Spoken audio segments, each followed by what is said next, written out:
ಮಂಡ್ಯದಲ್ಲಿ ಮಗು ಸಾವನ್ನಪ್ಪಿರುವ ಪ್ರಕರಣಕ್ಕೆ ಆರ್ ಅಶೋಕ್ ಖಂಡನೆ ವ್ಯಕ್ತಪಡಿಸಿದ್ದಾರೆ. ಪೊಲೀಸ್ ಕೈ ಟಚ್ ಆಗಿ ವಾಹನದ ಕೆಳಗೆ ಬಿದ್ದು ಮಗು ಸತ್ತಿದೆ.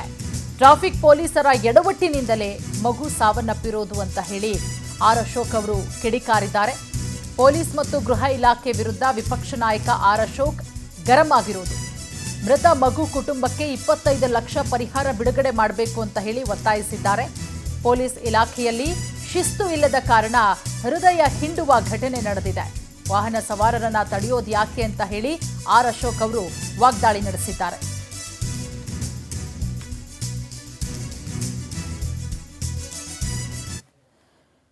ಬಿದ್ದಿದೆ ಅಂತ ಮಂಡ್ಯದಲ್ಲಿ ಇವತ್ತು ಬೆಳಗ್ಗೆ ಬಹಳ ಹೃದಯವನ್ನು ಹಿಂಡುವಂಥ ಒಂದು ಘಟನೆ ಸರ್ಕಾರದ ಪೊಲೀಸ್ ಇಲಾಖೆಯಿಂದ ಆಗಿರುವಂಥದ್ದು.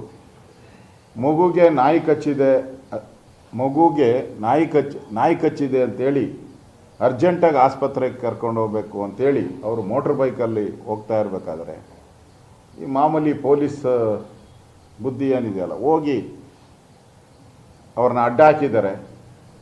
ಅವರು ಅರ್ಜೆಂಟ್ ಇದ್ದಿದ್ದರಿಂದ ಹಾಗೆ ಮುಂದುವರೆದಾಗ ಕೈ ತಗಲಿ ಮಗು ಬಿದ್ದಿದೆ ಅಂತ ಈಗಿರೋಂಥ ಮಾಹಿತಿ.